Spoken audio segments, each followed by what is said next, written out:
Guys, you just blew me away. I didn't feel the energy drop for one moment. I'm so moved. I have to share one thing. My mom was the victim of a homicide, and I've exchanged letters with this man who's in prison. And I'm from California, so I think about Jarvis a lot. I felt like he was right here. And my question is whether you used some of his words, how you worked together to create this piece. Please, anything you want to share about your process, because it was riveting. And then the humor that came up in some parts, unbelievable to experience a laugh in the middle of that piece. Thank you so much.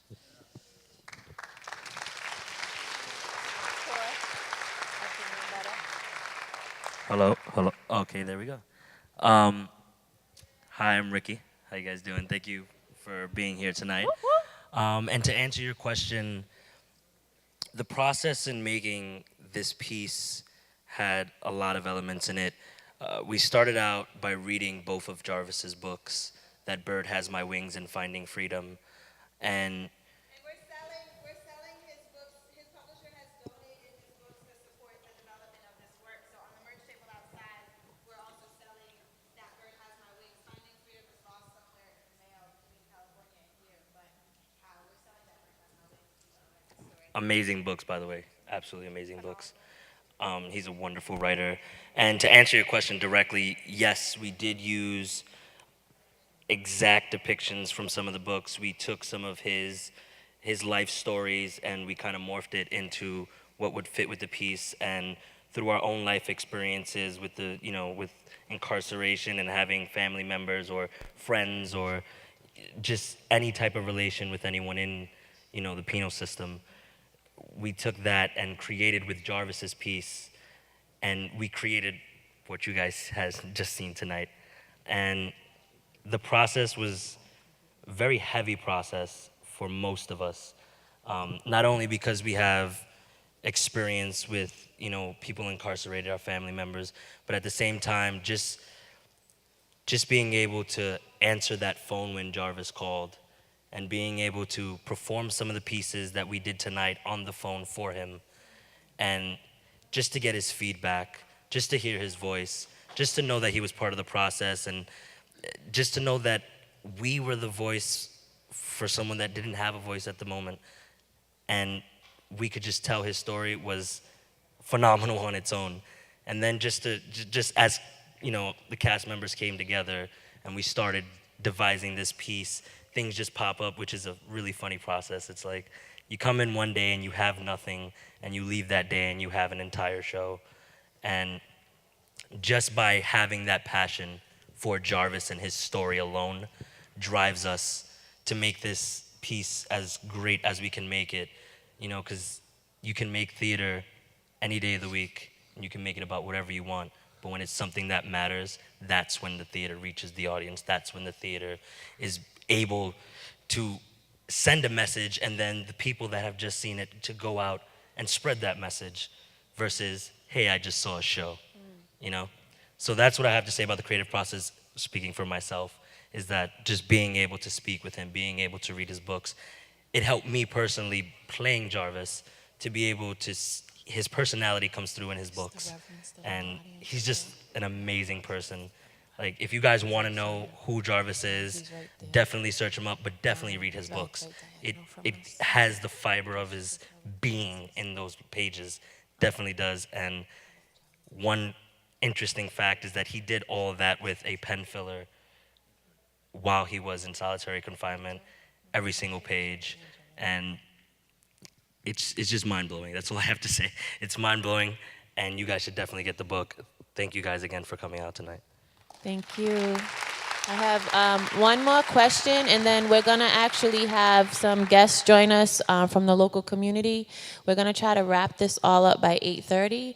So we want to be able to engage you all as well in this community dialogue about what we actually saw, what we witnessed, what we just felt, and how it relates to us here in our own community, whether it's New Bedford and beyond. So we have one more question, and then I'm going to bring out some of our guests. I just wanted to say that at the end, when it finally ended, I tried to like cheer you guys on, but there was this huge lump in my throat because I'm obviously from New Bedford, and I've seen several people, I've heard stories, and I know someone personally who's been put into the incarceration system at 16 years old. And it's the scariest feeling in the world. It doesn't make any sense. There was so many questions in my head and so many wrongdoings to this person that I know, and just to see the emotion was incredible. It was moving. I was out of my body for the whole 2 hours. I didn't know what was going on. And to hear the story of Jarvis, which I had no idea about, was uplifting, it was moving, and it was terrifying all at the same time. And there's just no other words for it. And I came here not knowing what this was. Jen had invited me, and you guys blew me away. This is definitely one of the most amazing experiences I've been through, and I've been through a lot. My question for you guys is, how hard was it for you guys to like go through all this, go through the process of performing this, and knowing that you're doing this for somebody? Like, what is that emotion like? Hi, I'm Jahari. Thank you so much for everything you had to say. Oh my God, I'm crying. I didn't even start talking yet.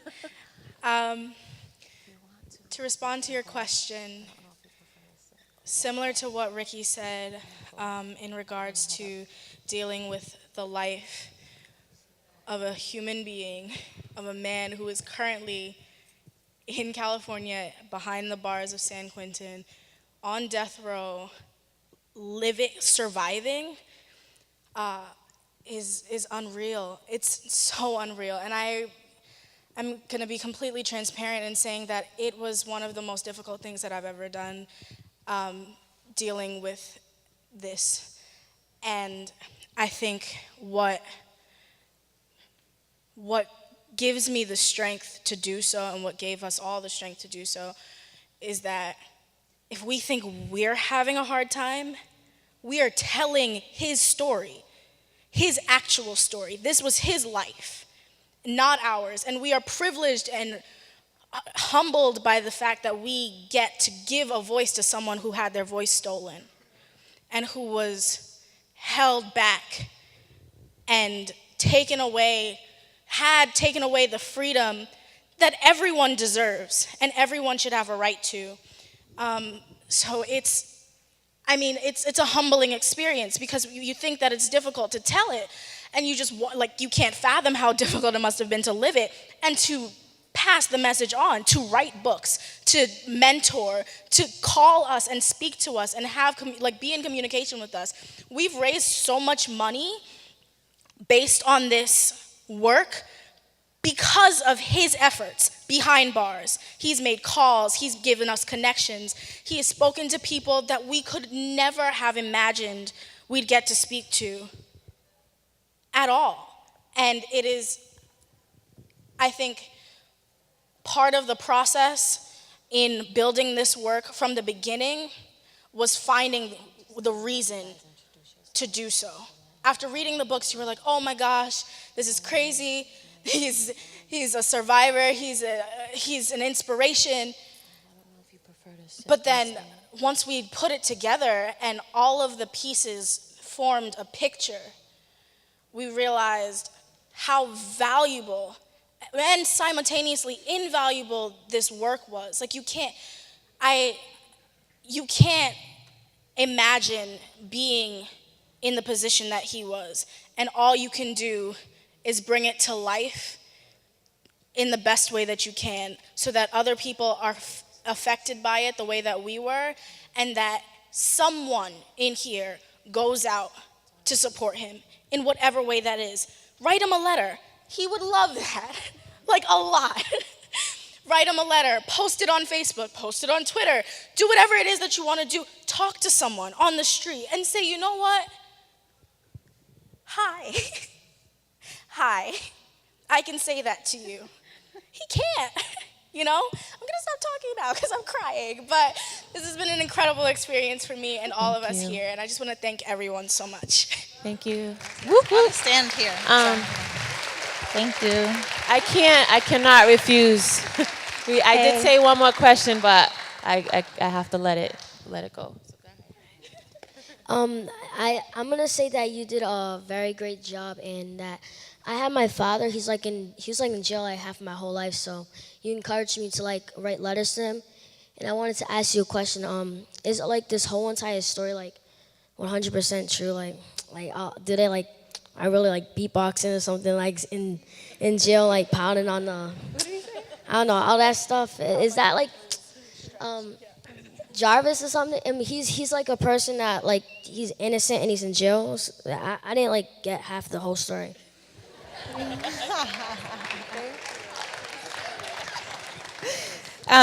This story is inspired by Jarvis's story. Jarvis, was shuffled through foster care. He was born to drug-addicted teen parents and was shuffled through foster care starting at the age of 6. By the age of 11, he was in institutions, in and out of the foster care system. And then you heard him on the rooftop saying, should run away, go to McLaren Hall. That's a boys' home. So that was a place that, kids in foster care were like, yeah, you want to get to McLaren Hall. It's like a bed and a hot meal, and it's an institution, right? They weren't aware of that, and so that started the process of going from boys' home to boys' home, being a ward of the state at age 11.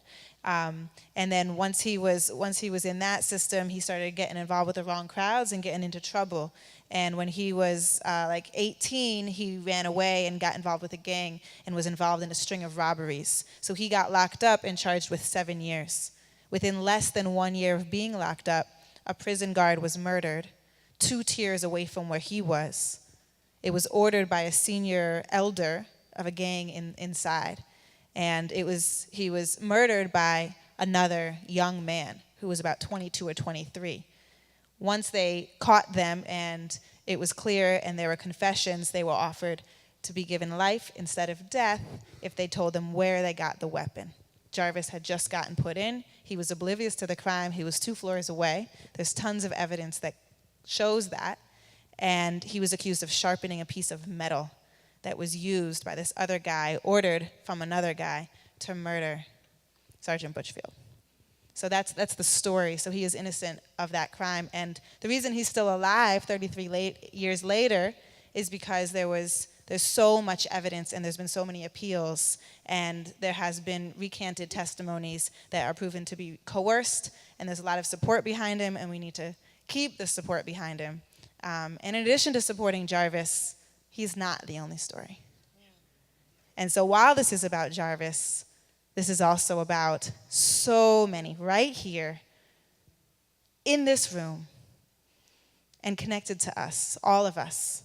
So I do want to focus on him, but he's just a seed. He's just a catalyst for us to expand our lens and really think about these things and ask these questions. And yes, so much of it was inspired by his true stories, and then also informed by the young people's interpretations and personal perspectives and insight and personal experiences and all of that.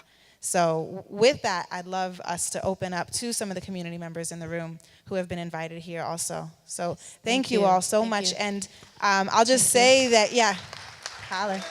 So if you want to just introduce Thank yourself. you.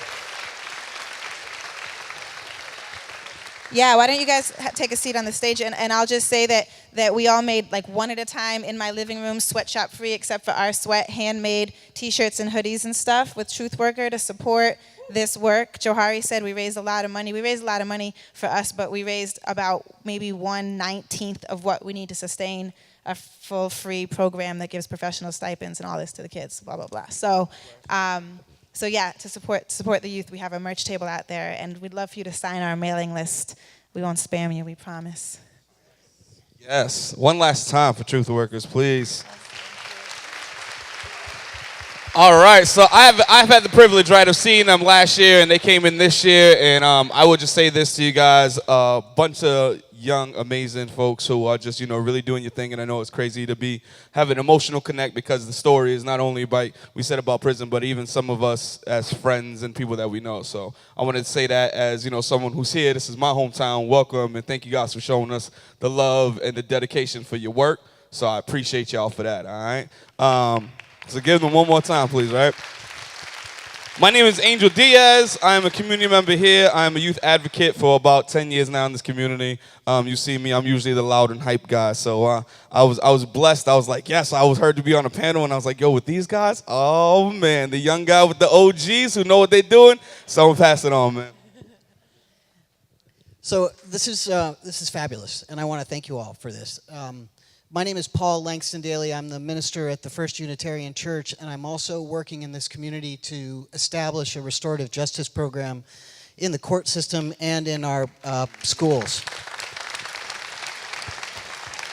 And I'm working with a great group of really dedicated people. Nan Starr is one of the people that has been working with me for the last year and a half, and so things are starting to take off for our program, and we're really excited about that. So. God bless, God bless. Hey, lesson learned today. This stage has taught me a lot today. I'm a young, old guy, and you guys, I got a lesson learned today, and I appreciate it, and I will be making some contact with with your mentor and your inspiration. And I'm also a local poet. I'm a local police officer. I'm a son of a Black Panther, and I'm married with children, my beautiful wife, 3 stepchildren, and my daughter, and I'm embedded in this community. And I'm going to continue to pass the word and spread the word about this inspiration tonight. And thank you. Thank you as young men and women. Thank you very much. So we really want to turn this over to the community, but we really want to try to focus the conversation as much as we can. I think the youth demonstrated, you all spoke for yourself, but how do we look at the themes of what we just saw? And how does that relate to us on a day-to-day? We went through a journey of Jarvis's life from birth to now, and there's different systemic things that occurred or happened, different opportunities that maybe could have been changed things completely. So we want to look at some of the themes. How do some of these things relate to our day-to-day realities? Just by a show of hands, how many of you have a loved one or have been or know someone who's been incarcerated? So that really says a lot, right? Really says a lot.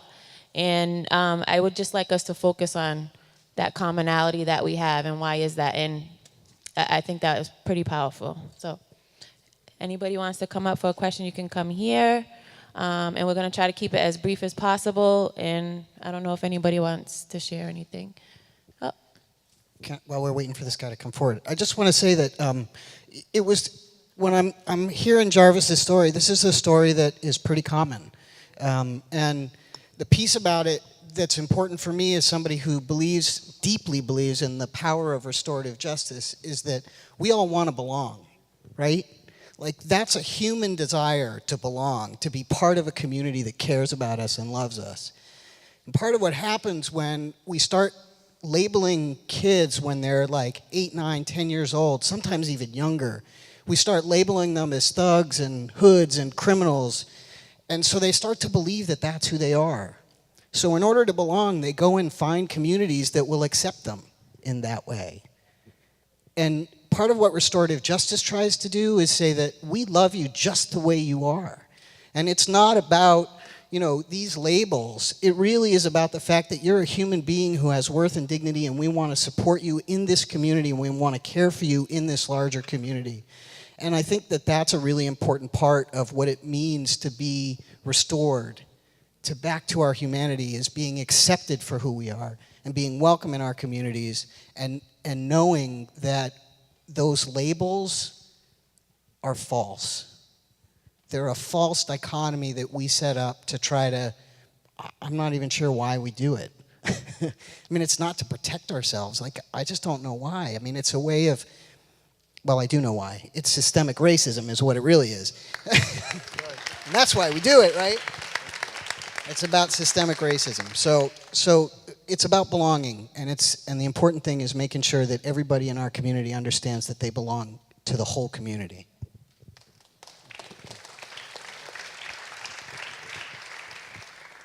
My name is Harold, and I applaud what you've done. You did a great job. I applaud you. I've been doing shows for many, many years. I've also been in a supermax inside of a cell for over a year in the hole, getting a shower once a week, having them take half my food, and doing different things. So I know. I'm now a jailhouse attorney, and I'm working in different murder cases as it is now. I flip cases and got people home. Now, if you got new information brought forward at any time, you can still open up a case. Has anything been done recently to open up the case again? Yes. Now, is he working with the Innocence Project, any other affiliated criminal organization? Yeah, he's got folks supporting him and working with him, and attorneys and advocates and everything. So we're just, it's like, but there's piles, right? Until they start looking at it. So there's 5, it's a 6, waiting 7 game. feet tall, yeah. That's right. All right, thank you. I applaud you again. Is there anybody? Hello, thank you. It was absolutely wonderful. I know of a teenager who was imprisoned many, many years ago, about 30 years ago, and the matter of guilt or innocence has always been a question. And I just want to drive home to you folks, which I'm sure you know in the audience, a lot of this is based on the choices you make, the people with whom you hang out, the places that you go. You put yourself in a position where there's risk. Someday your number's going to come up. And whether you're guilty or innocent, someone's going to say you're at fault. And it might have to do with the crowds. It might have to do with the lawyers. I mean, that's up for debate at any one point in time. But you really need to be careful what choices you make in life. One question that I do want to ask, and maybe directed to you, this is very emotional. What role did or does the family of this murdered officer play? Are they looking for the truth? Do they provide any support? Are they speaking out? Are they silent? What role are they playing currently? What I would say, just in order for to honor accuracy and also the wanting to not make all of the focus on Jarvis, would be that if we go to, any of us want to go to freejarvis.org, you can read like everything that's available to read about his case, about the relationships, about all of that.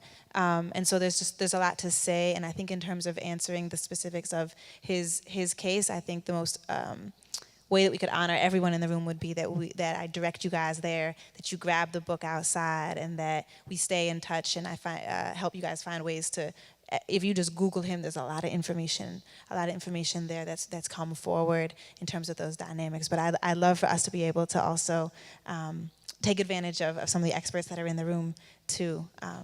But I'll direct you straight there to speak on that. Thank you.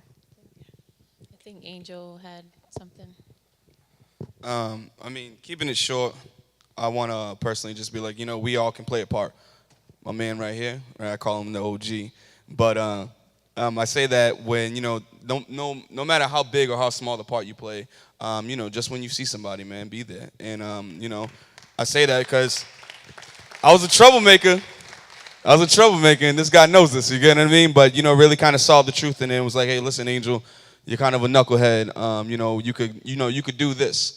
And it was just good to know that, being not from this community, but being deeply rooted here, that somebody at least, reached out. And on top of that, it was a cop. You know what I mean? Where I come from, it's like, all right, me and police, we ain't going to be associating too much.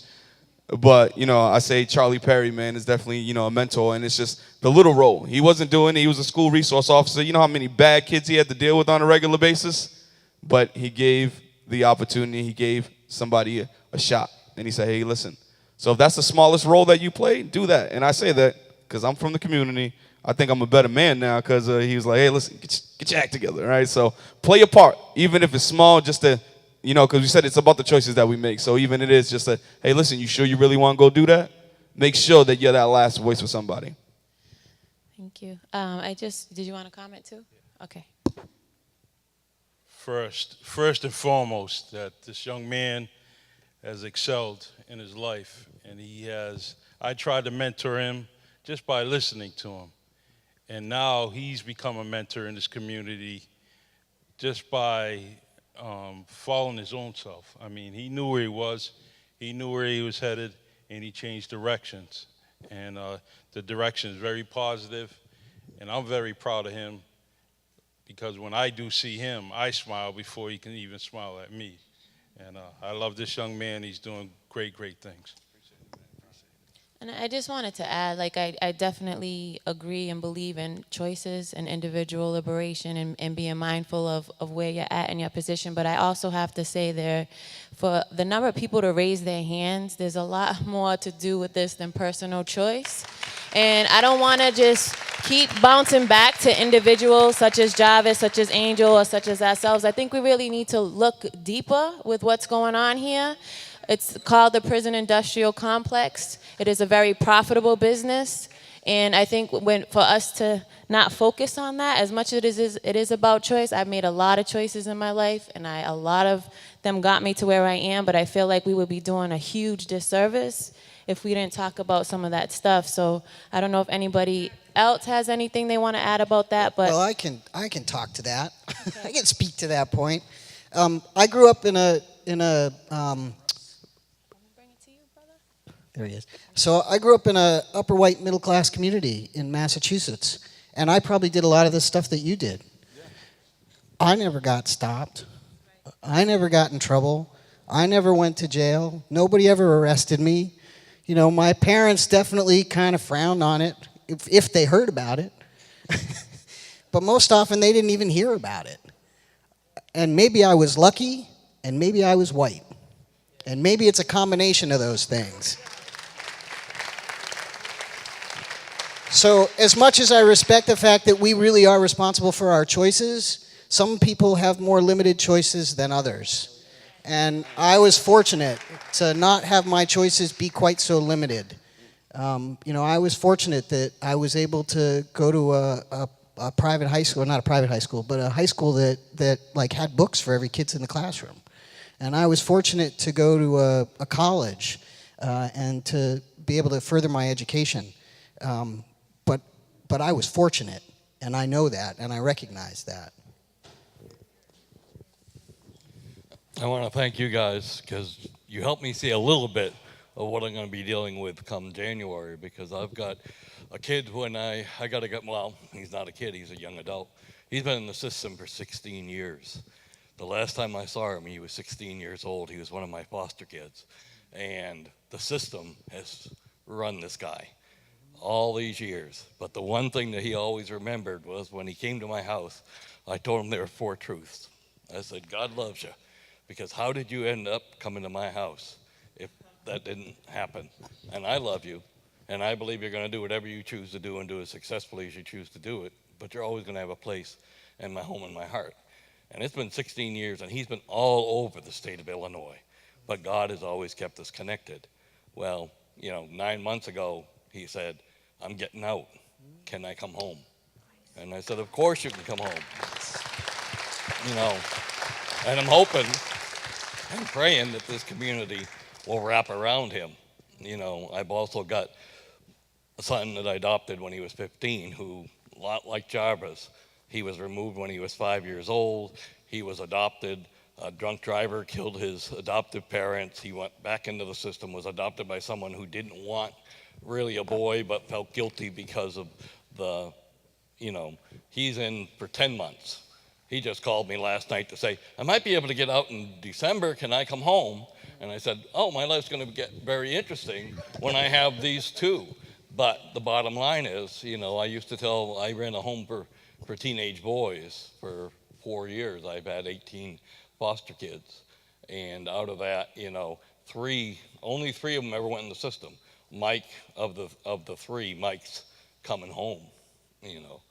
But you know, this isn't about me, but it's about what one person can do just by listening, by saying, come home.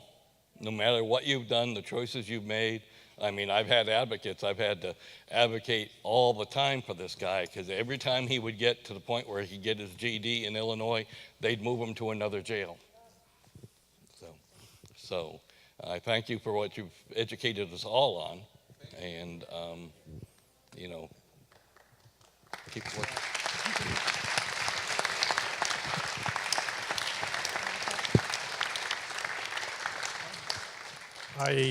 I want to first compliment you on the quality of the art that you presented, the quality of the theater that you've created. That's really amazing, and doing it as a collective project, not just taking a script from somebody, apparently, that's really amazing. We are very fortunate, and Angel is involved, and Jennifer has been, in having in this community some artistic outlets that are positive for youth. But I'd like to know a little bit more about how some of you were drawn into what you're doing here and made that choice to use the theater and art and hip hop as as a way of expressing your freedom, just as Jarvis has chosen to express his freedom inside of prison.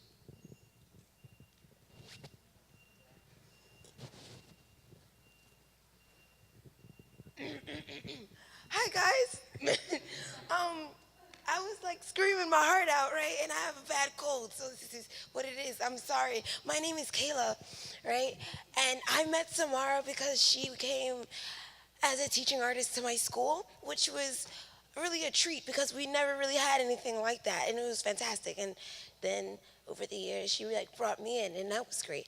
And Samara came to us as an ensemble and said, Jarvis Jay Masters, read these books.